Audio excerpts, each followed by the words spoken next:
नमस्ते बच्चों। आज हम लोग वर्ग 8 के लिए हमारी दुनिया भूगोल विषय अंतर्गत भारतीय कृषि का अध्ययन करेंगे। इस पाठ को हम लोग दो भागों में बांट के अध्ययन करेंगे। पहले भाग में हम लोग कृषि क्या है, कृषि के प्रकार, फसलों का वर्गीकरण आदि को देखेंगे और दूसरे भाग में कृषि को प्रभावित करने वाले कारक, विभिन्न फसलों के उत्पादन, बिहार की कृषि की विशेषताएं आदि को देखेंगे। तो बच्चों, आप लोग कृषि के बारे में भली भांति परिचित हैं। आप लोगों ने अपने गांव में विभिन्न प्रकार के फसलों को देखा होगा। जैसे आप लोगों ने गेहूं, धान, मक्का, सरसों, चना, मटर आदि विभिन्न प्रकार के फसलों को देखा होगा। किसानों को खेती करते हुए भी आप लोगों ने देखा होगा।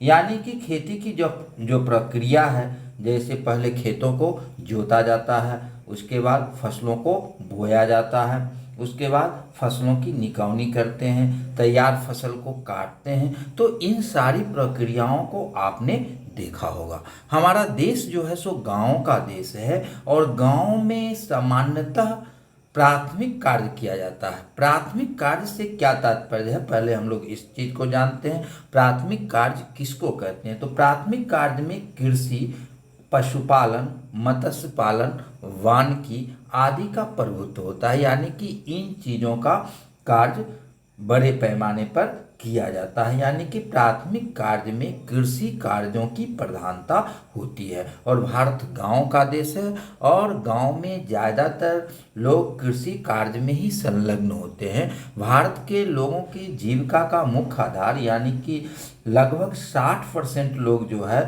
सो कृषि से ही अपनी जीविका को चलाते हैं। तो इस कारण से कृषि हमारे लिए बहुत ही महत्वपूर्ण है। कृषि भारतीय अर्थव्यवस्था का रीढ़ है। इसके बिना देश का विकास संभव नहीं है। यानी कि अगर कृषि का विकास नहीं होगा तो देश का विकास संभव नहीं है। इसलिए कृषि जो है सो हमारे लिए बहुत ही महत्वपूर्ण है। अब हम लोग जानते हैं जो कृषि क्या है, कृषि किसको कहेंगे। तो भूमि को जोतकर विभिन्न प्रकार के फसलों, सब्जियों, फल फूल का उपजाना, पशुओं को पालना, मत्स्य पालन आदि कृषि कार्य कहलाता है। तो आप लोग भली भांति ये समझ गए कृषि कार्य किसे कहते हैं। तो भूमि को जोतकर विभिन्न प्रकार के फसलों, सब्जियों, फल फूल उपजाना, पशुओं को पालना, मत्स्य पालन आदि कृषि कार्य के अंतर्गत आता है। अब कृषि कार्य एक चरणबद्ध प्रक्रिया है जिसमें जुताई, बुआई, निराई, कटाई आदि की जाती है। फलस्वरूप हमें अंतिम उत्पाद प्राप्त होता है। यानी कि फसल का जो है सो अंतिम उत्पाद के रूप में हमें प्राप्त होता है। अंतिम उत्पाद के रूप में हमें अनाज, दलहन, फल, सब्जी आदि प्राप्त होता है। और पशुपालन से हमें ऊन, डेयरी उत्पाद, दूध, मांस इत्यादि की प्राप्ति होती है। तो आप लोग समझ चुके होंगे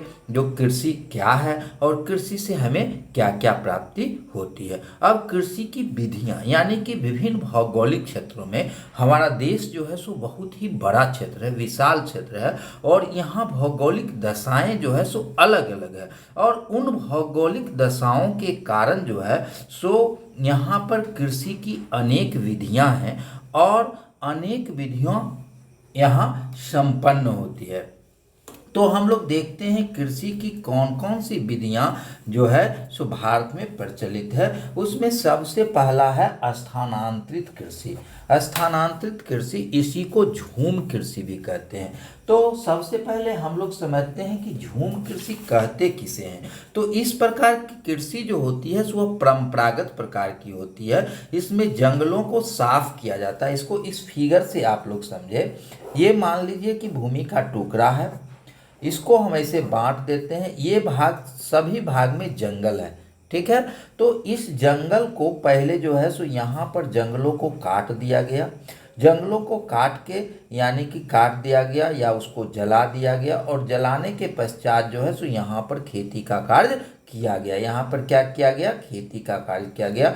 कुछ वर्षों तक यहाँ पर खेती का कार्य किया गया, यानी कि जब तक इसमें उर्वरा शक्ति इस भूमि में है, जमीन उर्वर है, तब तक यहाँ पर कृषि कार्य किया गया। जब देखा गया कि यहाँ की उर्वरा शक्ति कम हो गई, तब फिर जो है सो इस जगह को छोड़ के दूसरे जगह पर खेती करने लगे, यानी कि स्थानांतरण हो गया।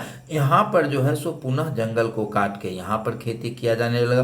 फिर कुछ दिनों के बाद जो है सो यहाँ छोड़ के यहाँ पर कृषि कार्य किया जाने लगा। फिर कुछ दिनों के बाद जो है सो यहाँ छोड़ के यहाँ कृषि कार्य किए जाने लगा, यानी कि कृषि कार्य जो है सो स्थानांतरित भूमि का स्थानांतरण होते गया। एक स्थान से दूसरे स्थान पर खेती का कार्य किया जाने लगा। इस कार्य को जो है सो क्या कहा गया? इसको झूम कृषि या स्थानांतरित कृषि कहा गया। तब इसको समझ गए होंगे, स्थानांतरित कृषि किसे कहते हैं या झूम कृषि किसे कहते हैं। तो इस प्रकार की कृषि परंपरागत प्रकार की होती है। इसमें जंगलों को साफ कर कुछ दिनों तक वहां कृषि की जाती है, और भूमि की उर्वरा शक्ति कम होने पर इस जगह को छोड़कर जो है सो लोग दूसरे जगह पर चले जाते हैं। इस कृषि की विशेषता सर्वप्रमुख ये परंपरागत प्रकार की होती है, यानी कि इसमें आधुनिक उपकरणों का प्रयोग नहीं किया जाता है, खाद का प्रयोग नहीं किया जाता है। यह कृषि जो होती है श्रम प्रधान होती है।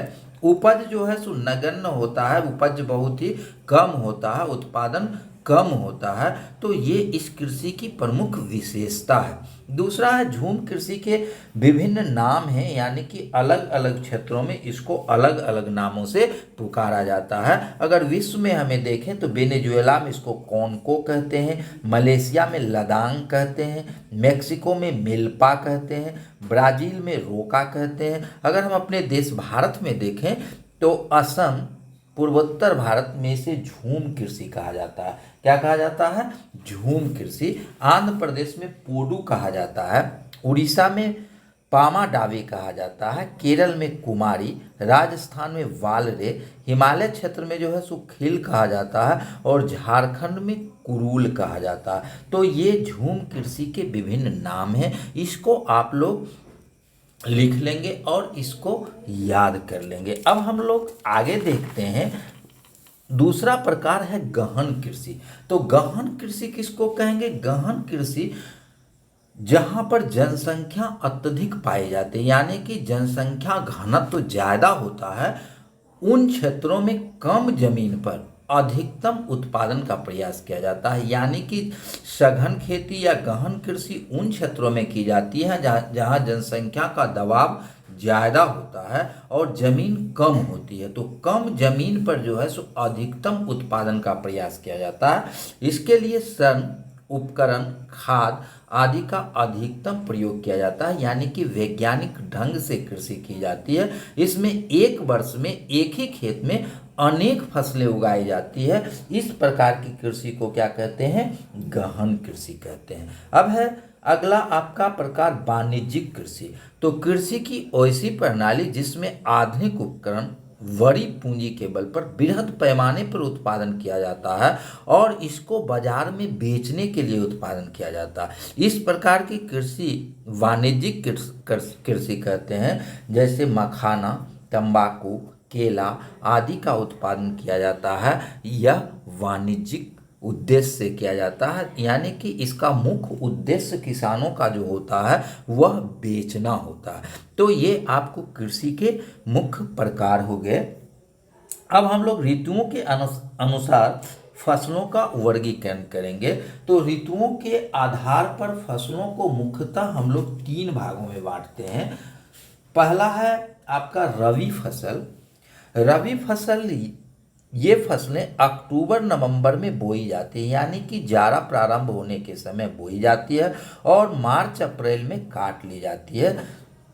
इसमें मुख्य रूप से गेहूं, चना, मटर, मसूर, जौ आदि की खेती की जाती है। यानी कि रबी फसल में जो है सो तापमान एवं जल की आवश्यकता जो है सो कम होती है और इसके लिए खुली धूप और नमी आवश्यक होता है। दूसरा फसल जो है खरीफ फसल है। खरीफ फसल जो है सो मानसून के आने के पश्चात बोया जाता है, यानी कि खरीफ फसलें जून जुलाई में बोई जाती है और अक्टूबर नवंबर में काट ली जाती है। इसके अंतर्गत मुख्य रूप से जो है सो धान, मक्का, जूट, मूंगफली इत्यादि फसलें आती है। और तीसरा है जायद फसलें। जायद फसलें जो है सो रबी और खरीफ फसलों के बीच में बोया जाता है, यानी कि गर्मी के महीना में बोया जाता है।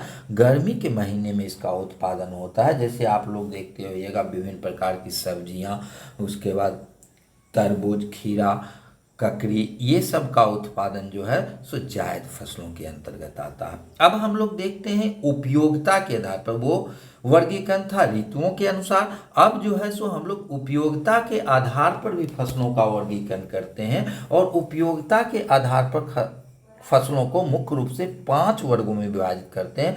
पहला है खाद्य फसलें। खाद्य फसलें वह जिसे उपजाने का मुख्य उद्देश्य खाना होता है, यानी कि किसान इसका उत्पादन मुख्य रूप से भोजन संबंधी आवश्यकताओं की पूर्ति के लिए करता है। इसमें मुख्य रूप से हम लोग धान, गेहूं, चना, मूंग, मटर, अरहर, ज्वार, बाजरा, रागी, मक्का आदि फसलों को लेते हैं। इसमें मोटे अनाज में ज्वार, बाजरा, जौ, मक्का, रागी आदि आता है। इसकी खेती के लिए कम वर्षा की जरूरत होती है, यानी कि ये फसलें, मोटी फसलें जो है सो कम पानी में भी हो जाता है। इसके लिए कम उपजाऊ भूमि और अल्प वर्षा में भी इसकी खेती की जा सकती है। दूसरा इसका खाद्यान्न के अंतर्गत है दलहन। दलहन के अंतर्गत जो है सो चना, अरहर, मूंग, मसूर आदि आता है।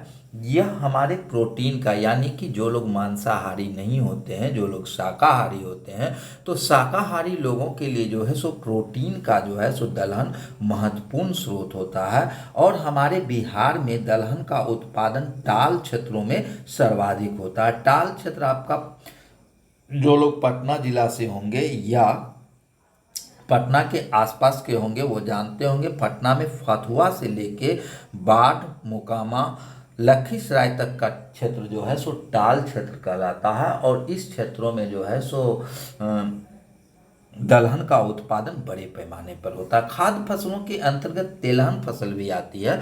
तेलहन में जो है सो सरसों, अलसी, सूरजमुखी, तिल, सोयाबीन, नारियल आदि आता है।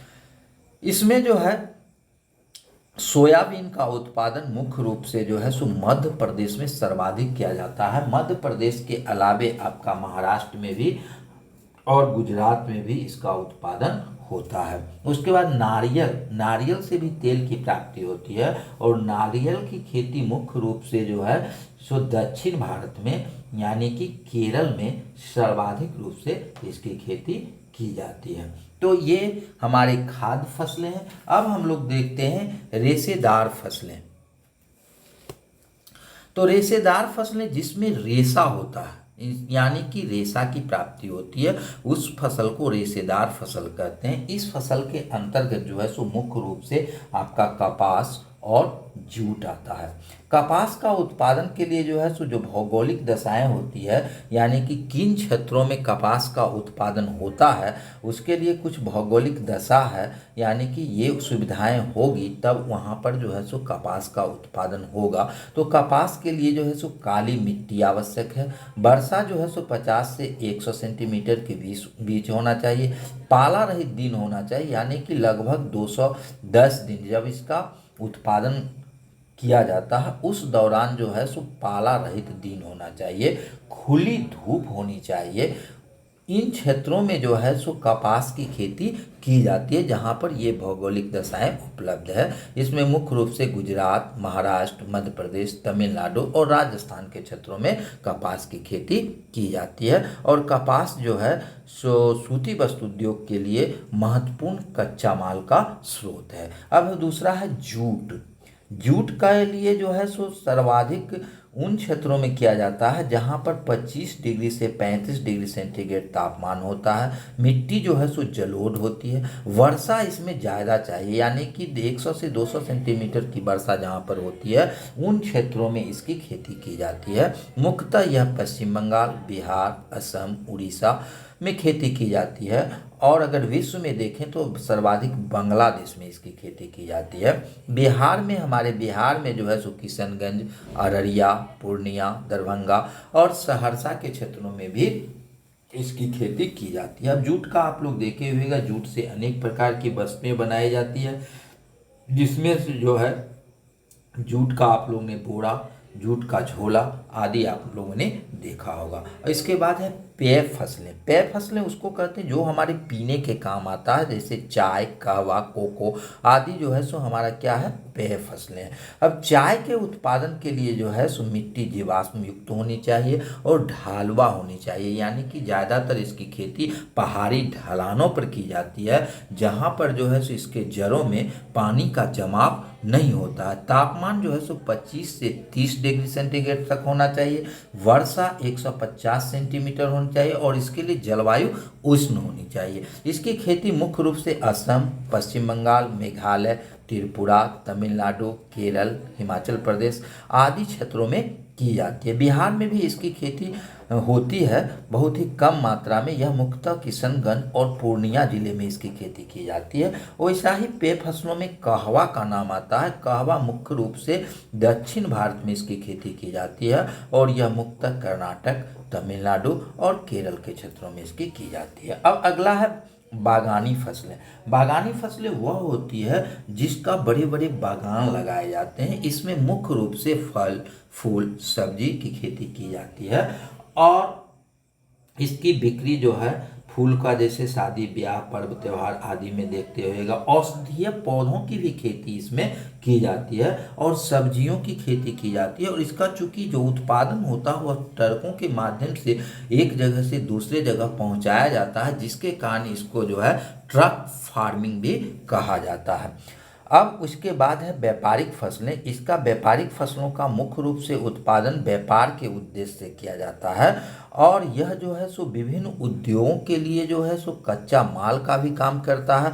इसके अंतर्गत व्यापारिक फसल के अंतर्गत मुख्य रूप से रबर, मखाना, तंबाकू, मिर्च, गन्ना आदि आता है। रबर का उत्पादन जो है सो दक्षिण भारत में होता है। मुख्य रूप से इसकी खेती जो है सो केरल में की जाती है। मखाना हमारे बिहार में बड़े पैमाने पर किया जाता है। हमारे बिहार में दरभंगा, मधुबनी, सहरसा, सुपौल, समस्तीपुर आदि क्षेत्रों में जो है सो मखाना की खेती बड़े पैमाने पर की जाती है। एक तंबाकू की खेती जो है सो बिहार में भी बड़े पैमाने पर होती है। तंबाकू की खेती बिहार में मुख्यतः आपका वैशाली जिला और समस्तीपुर जिला में इसकी खेती की जाती है। इसी के साथ मिर्च भी व्यापारिक फसल है। गन्ना की खेती जो है सो उत्तर बिहार में बड़े पैमाने पर की जाती है और यह चीनी का महत्वपूर्ण स्रोत है। तो आज हम लोगों ने जो है सो इन फसलों के बारे में देखा। अब दूसरे दिन हम लोग भारतीय कृषि के ही शेष भाग को देखेंगे। उसमें हम लोग यह जानने का प्रयास करेंगे जो कृषि को प्रभावित करने वाले क्या क्या कारक हैं, बिहार की कृषि की क्या विशेषताएं हैं, जैविक खाद क्या है, श्री विधि क्या है और पंजाब में जो है सो गेहूं का उत्पादन ज़्यादा क्यों होता है और पंजाब में क्या क्या समस्याएं उत्पन्न हुई है। इन चीज़ों को हम लोग जानने का प्रयास करेंगे। और आप लोगों से फिर एक बार अनुरोध है कि चैनल को सब्सक्राइब करें, लाइक करें और शेयर करें। धन्यवाद।